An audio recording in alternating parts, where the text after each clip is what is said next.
Halo semuanya, selamat datang di ulasan kita kali ini. Jujur aja, siapkan diri kalian buat sebuah cerita yang bener-bener epic. Hari ini, kita bakal naik semacam roller coaster untuk kebahas perjalanan gila dari sebuah grup musik legendaris. Kita bakal membedah sebuah kisah nyata, dari kesuksesan yang meledak-ledak, kejatuhan yang bikin geger satu negara, sampai akhirnya sebuah kebangkitan yang gemilang banget, persis kayak burung phoenix. Ya, ini adalah kisah soal ketahanan dan evolusi luar biasa dari Peter Pan menjadi Noah.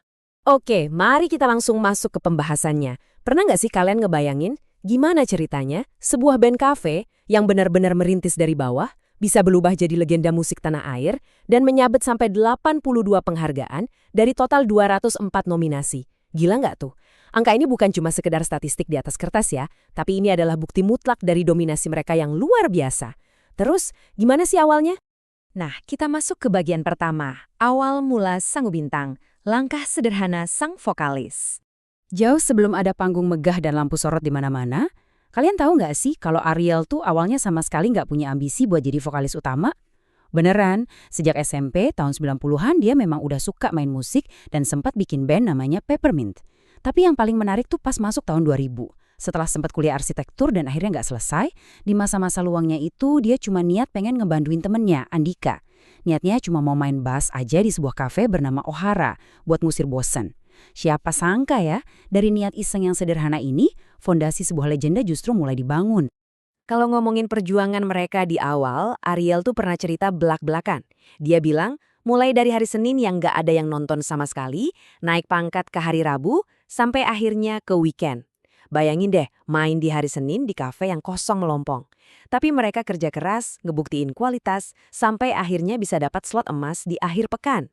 Di masa-masa merangkak inilah, Ariel mulai ngambil peran lebih. Dia yang nyaranin buat ngajak Lukman gabung, karena tahu banget skill gitarnya luar biasa. Mereka ini benar-benar merintis dari nol, nyari audiens dari satu meja kafe ke meja lainnya. Lanjut ke bagian kedua, puncak kejayaan era Peter Pan. Lonjakan meroket di era 2000-an. Dan angka ini dengan sangat jelas menggambarkan seberapa gilanya kesuksesan mereka saat itu. 3 juta kopi. Itulah estimasi penjualan fantastis untuk album kedua mereka, Bintang di Surga, di tahun 2004 loh. Coba deh pikirin, cuma dalam hitungan minggu setelah dirilis, album ini langsung laku 1 juta kopi. Di zaman itu, persaingan lagi ketat-ketatnya bareng raksasa kayak Dewa 19 dan Sheila on 7.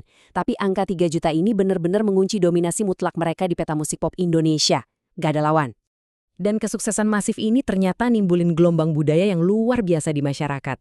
Persona Ariel yang boy next door banget, ditambah gaya khasnya yang suka pakai tas pinggang pas nyanyi, itu langsung menyebar kayak virus dan jadi trendsetter fashion anak muda. Terus ngomongin musiknya, lagu Semua Tentang Kita itu ibaratnya jadi lagu wajib. Kalau kamu baru belajar main gitar, chord lagu ini udah pasti jadi standar mutlaknya kan?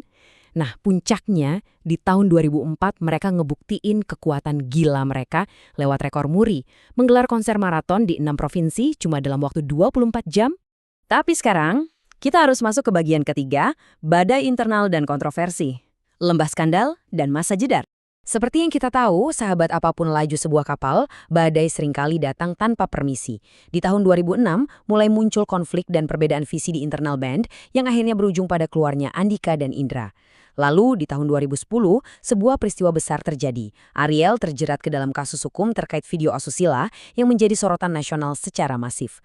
Berdasarkan proses peradilan yang berlaku, Ariel divonis menjalani masa tahanan selama 3,5 tahun dan denda 250 juta rupiah. Akibat langsung dari situasi ini, band terpaksa harus memasuki masa hiatus tanpa ada kejelasan pasti kapan mereka akan kembali bermusik. Kita melangkah ke bagian keempat, lahir kembali sebagai Noah, sang Phoenix bangkit. Nah, hal yang benar-benar menarik untuk kita lihat di sini adalah kontras identitas mereka. Di titik terendah tadi, banyak orang mikir kalau era keemasan mereka udah tamat. Tapi secara mengejutkan, mereka bertransformasi. Mereka memutuskan untuk melepas nama Peter Pan, sebuah nama yang melekat banget sama masa lalu, yang meledak-ledak, dan jiwa muda yang bergejolak. Sebagai gantinya, mereka lahir kembali dengan nama Noah. Ini bukan cuma sekedar ganti brand kosmetik ya. Nama Noah ini punya makna filosofis yang dalam banget, yang berarti ketenangan dan umur panjang. Ini adalah sebuah statement kedewasaan dan tekad kuat buat bertahan. Dan ganti nama aja jelas nggak cukup. Mereka ngeksekusi strategi comeback di tahun 2012 yang luar biasa agresif. Langkah pertama, mereka membombardir telinga kita dengan ngerilis single Separuh Aku secara serentak di 200 stasiun radio. Langkah kedua, buat ngebuktiin mereka masih punya taring, mereka mencahin rekor muri lagi. Kali ini manggung lintas 2 benua dan 5 negara cuma dalam 1 hari penuh. Dan langkah pemungkasnya, mereka rilis album Seperti Seharusnya yang langsung menembus penjualan lebih dari 1 juta kopi. Mereka benar-benar merebut balik tahta mereka. Dan sampailah kita di bagian kelima. Warisan legenda musik Indonesia. Warisan dan dominasi panjang mereka. Mari kita beralih ke sini dan lihat bagaimana pencapaian mereka terus terbangun selama bertahun-tahun. Eksistensi mereka ini udah teruji banget. Coba lihat, dari 204 nominasi sepanjang karir mereka, mereka sukses mengantongi 82 kemenangan. Rinciannya sangat meyakinkan. 22 kemenangan dari ajang tertinggi seperti AMI Awards, lalu 14 dari SCTV Music Awards yang berbasis suara pendengar, dan 46 kemenangan lain yang mencakup penghargaan internasional kayak MTV Asia Awards.